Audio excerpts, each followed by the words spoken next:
Imagine a world where machines decide humanity's fate. What if that world was real and it was built to end us all?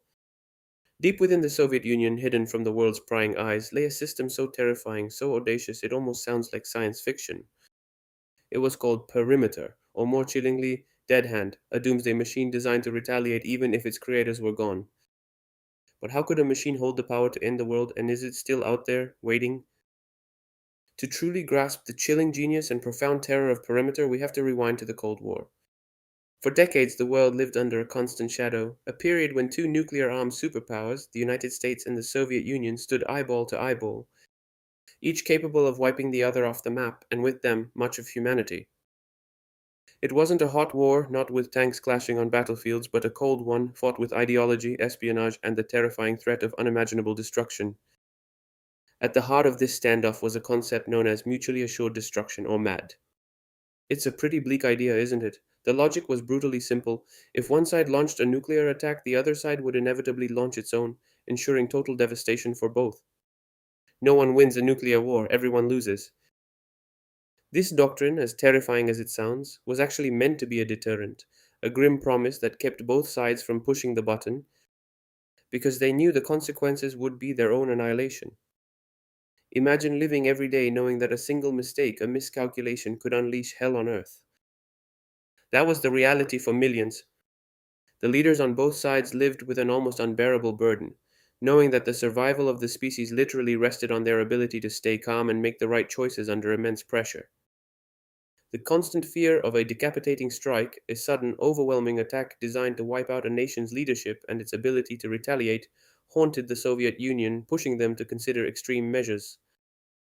It was out of this grim reality, this fear of being rendered voiceless and vulnerable, that the idea for Perimeter was born. Known to many as the Dead Hand Walkbesteinlich, this system wasn't just another weapon, it was the ultimate failsafe, an automated guarantee of revenge.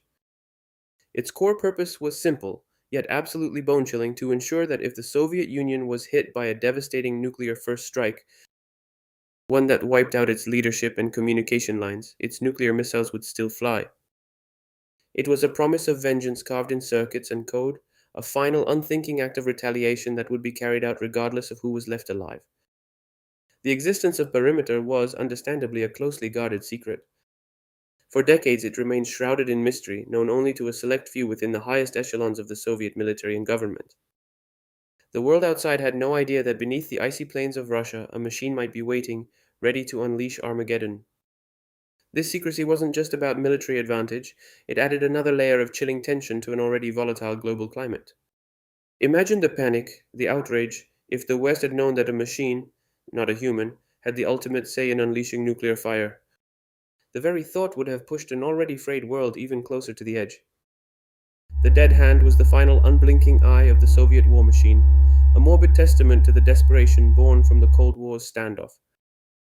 So, how exactly did this terrifying doomsday machine work? It wasn't just a big red button linked to a timer.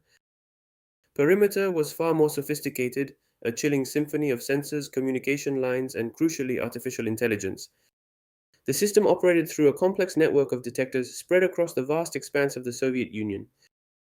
These weren't just any sensors, they were designed to constantly monitor the environment for signs of a nuclear attack. Imagine hundreds, perhaps thousands of hidden eyes and ears perpetually scanning the skies and the earth. What exactly were these sensors looking for? They were programmed to detect specific indicators of a full scale nuclear assault.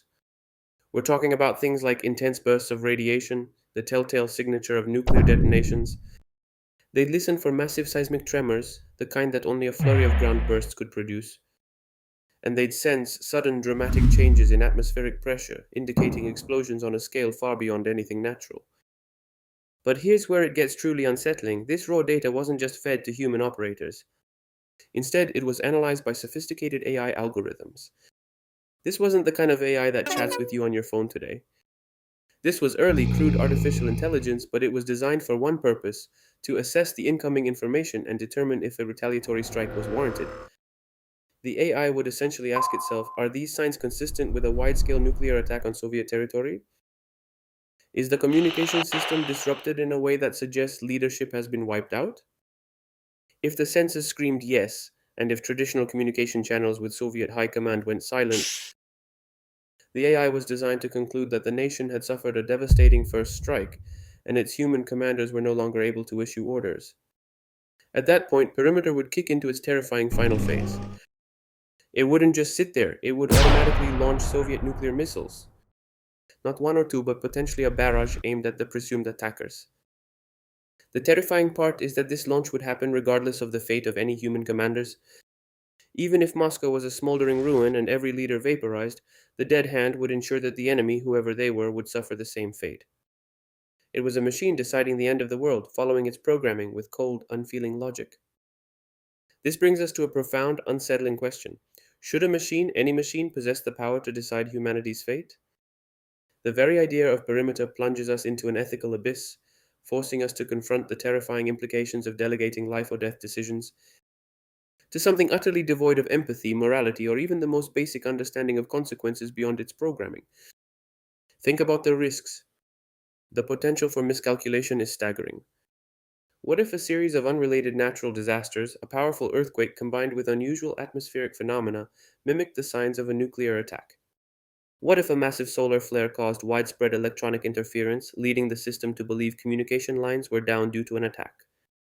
Even the most advanced AI is built on assumptions and data, and in the chaos of a global crisis, the smallest anomaly could be misinterpreted with catastrophic results. The system is designed to be a dead man's switch, Gertium, but what if the dead man was never truly dead, or what if the switch was triggered by a phantom? Then there's the risk of malfunction. Electronics fail, software has bugs, we see glitches in our everyday devices all the time. But imagine a glitch in a system designed to end the world. A tiny error in programming, a faulty sensor, a communication disruption that isn't attack related but still triggers the automated sequence. The terror of such risks is almost unbearable. We're talking about a system that lacks the human capacity for doubt, for a second thought, for the ability to pull back from the brink if new information comes to light. It lacks the ability to understand false alarm, its programming simply follows a grim, unyielding logic. The long-term consequences of delegating such critical decisions to a machine are equally troubling. It removes the human element of hesitation, of the last-minute plea for peace, of the possibility of a diplomatic resolution no matter how slim.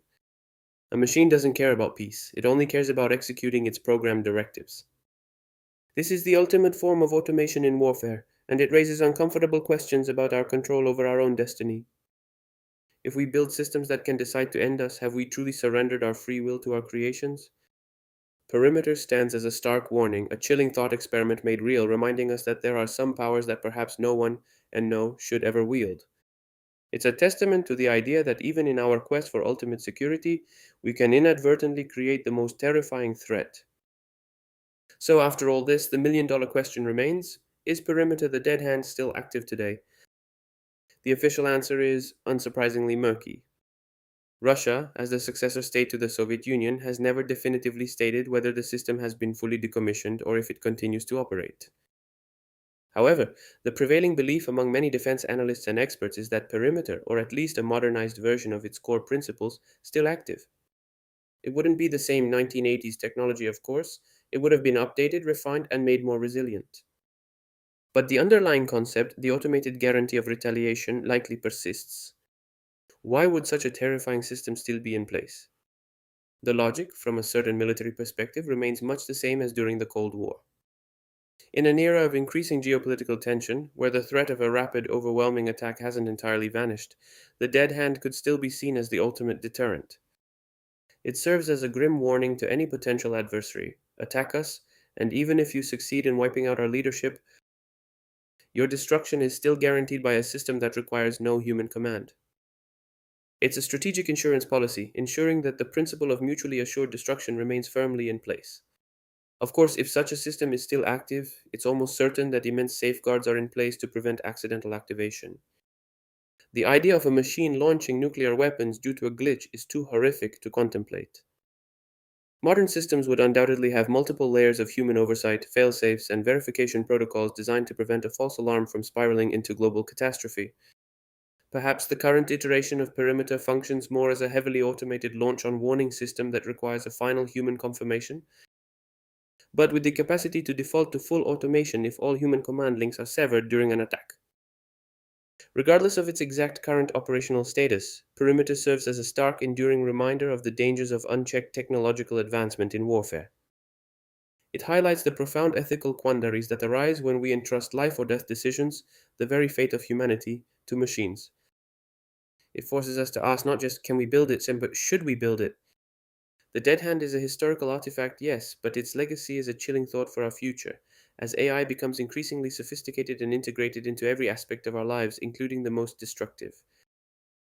So, is the Dead Hand a necessary evil, a chilling deterrent that kept the peace, or a terrifying threat to humanity itself?